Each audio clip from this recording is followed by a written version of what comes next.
This is my Godzilla Pro March 2022 build. Had a lot of people asking me about the Playfield protectors, and I haven't seen any videos on anyone installing one yet on a Godzilla. This is an amazing pinball machine designed by Keith Elwin, made by Stern, and it has an amazing layout. I know I'm going to play the heck out of this thing, and what this is a very clear plastic, pretty tough, has this blue film on each side. Just lays over the playfield. It does not stick, so it's easy to remove. Let me show you what it looks like on my other two machines. Okay, this is what started it all for me in terms of the Playfield Protector. I've been collecting pinball machines now for over 14 years. Probably had about 30 different machines come and go in the house. Anyway, that's another video.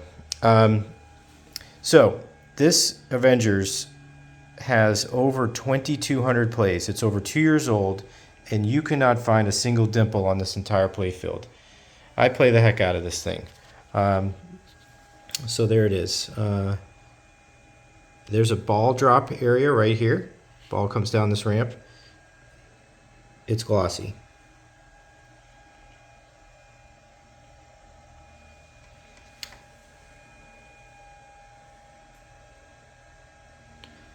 So anyway, I love the way it plays. It's smooth, plays super fast. I have no complaints. It plays so good that I needed it on my Rush limited edition. This also was made 2022, one of 1,000. Another phenomenal machine. I love music. I love Rush. It was the first band I ever went to. John Borg designed this one. One of his best designs in terms of flow.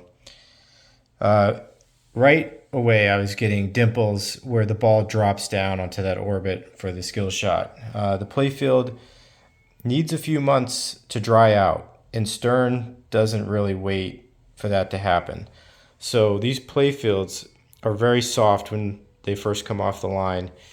They will get dimples like crazy. So I'm all about protecting my investment, and it plays great, and I never have to wax it.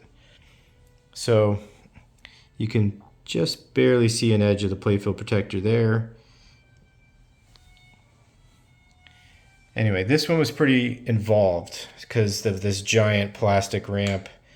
I had to loosen up the bracket for the drum, had to loosen up this metal ramp. Anyway, you can watch my other video. I did another video on the Rush Playfield Protector. Let's get back to Godzilla. Okay, this is how the Playfield Protector comes. It comes from playfieldprotector.com.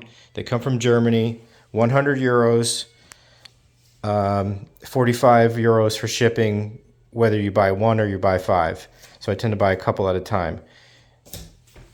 Shows up in about 5 days, depending where you are. All right, so now let's talk about step by step what I did so far. Once I get everything put back together, I'll make a separate video. So this is the Godzilla Pro. I'm going to make it an Godzilla Pro Enhanced. All right, we're going to add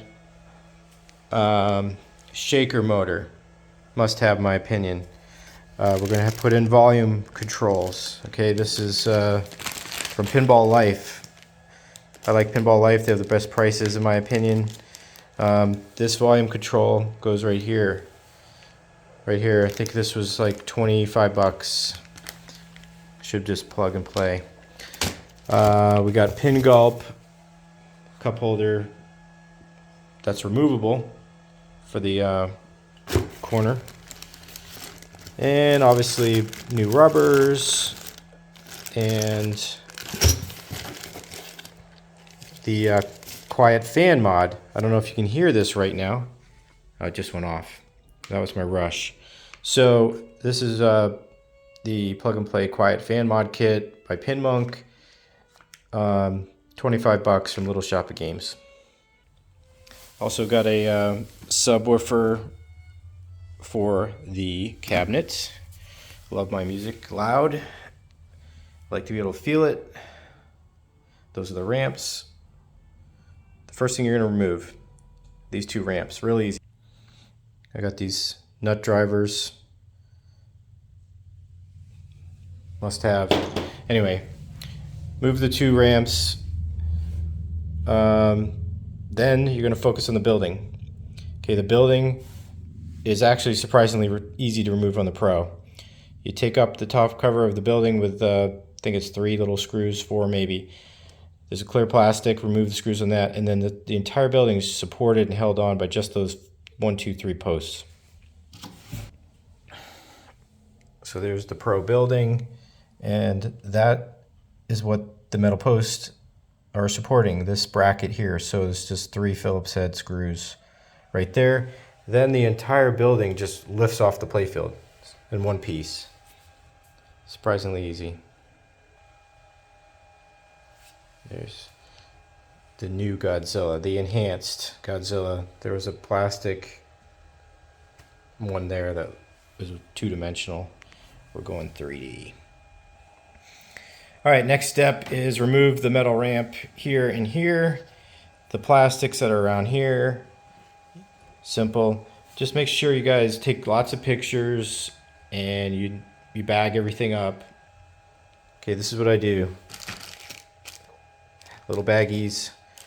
I use plates and bowls and sticky notes.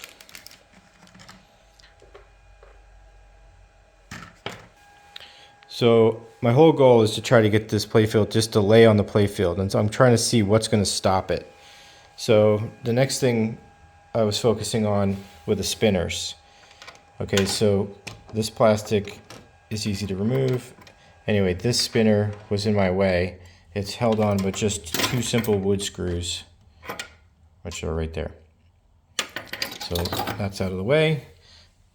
This spinner, more difficult to remove, but I'm able to slide it underneath here. So this is the Godzilla area. And so the sign needed to be removed. Didn't need to, but just makes it easier. All right, it's held on by 1 nut and 1 screw. And then there's a plug underneath the playfield. Just simply split that apart and it comes right off.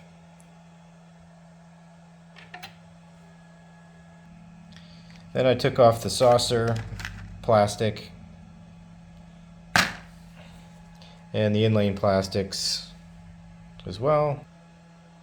Those are right there. Right now I think I'm going to be able to keep the slingshot plastics on.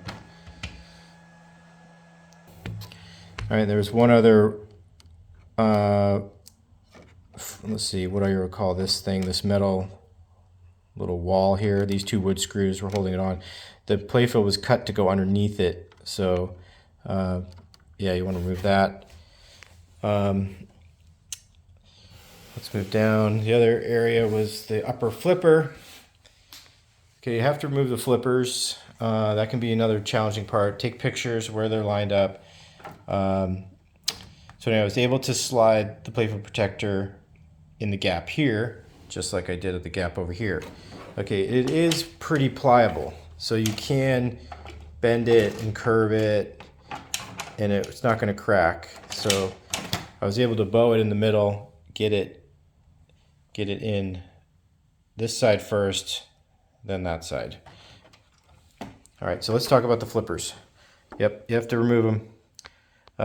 There's whole little punches in the playfield that you use to line them up. There are hex nuts underneath, and this is the tool I recommend. So yeah, you're gonna get up under here. I unplugged the opto board here so I could get to it. The guy at the Stern factory must work out, because those things were tight, man. They were on there really tight. So here's what they look like. I got the glow-in-the-dark rubbers from Titan. These are the low bounce rubbers. Oh, look at that, it's already glowing in the dark. That's gonna look sick.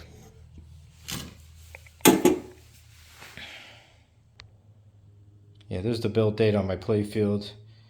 So it's only a month old. All right, the next area that's going to be a little bit of a challenge is you got to get this Playfield Protector underneath this metal plate here.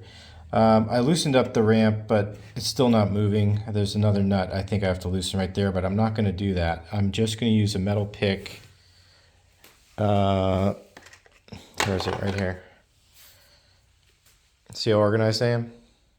Yeah, so when you get under here, we're just going to grab it, slide it under that, and that should work. Yeah, while I'm here, I might as well go over some of the tools. Love the toolbox. You gotta have toolbox tools. I mean, fishing tackle box. It's the way to go, in my opinion. Don't even try to do this job without this. Okay, it's a magnet. You will lose those little tiny washers and screws. Keep this in your pocket throughout the process. This is a 1/4 inch nut driver too. Gotta have this. There's sticky notes, stay organized. Another thing I really like to have is a 1/4 inch wrench, because as you're turning the nut on the bottom of the playfield, the post will have a tendency to spin on the top of the playfield. And look, beauty. Cordless drill, must have. These attachments, all the different nuts. There's a headlamp. Put that on your forehead. Get the deep 1/4 inch sockets. The little shorter ones tend to be a problem sometimes. Definitely can't go wrong going with the deep sockets. This is metric and this is SAE. And that's pretty much it. So enjoy the process. Oh, let's talk about this. It's one of my secrets. I buy this at Walmart for $3 to $4. It's wood furniture, 2-in-1, clean and polish. No wax, no water, no alcohol. You can use this on the outside, the cabinets. You can use it on the plastic ramps with a microfiber. It makes them look clear. Use it on the metal ramps, and you use it on the Playfield Protector. It gets rid of those fine scratches, puts a protective coating on everything, even the metal balls. It has a little bit of an oily texture to it, so it will make it very fast after you spray the playfield with this, but it will dry out and be fine. So that's my secret on getting rid of the fine scratches on the Playfield Protector and all the parts pretty much on the pinball machines. One more thing I got was the Diddy's mod. It's the bamboo jet, fighter jet, that plugs in and attaches to this light post here. Has a light underneath it, and you wire it up to this flasher. I'm a pilot, so yeah, I'm gonna definitely have the airplane mod. All right, so that's it. I'm gonna pull the film off of this, lay it in, and put it all back together. Should have it done in a couple hours, maybe a couple days, who knows. All right, thanks for watching. Let me know if you have any more questions. Talk to you later.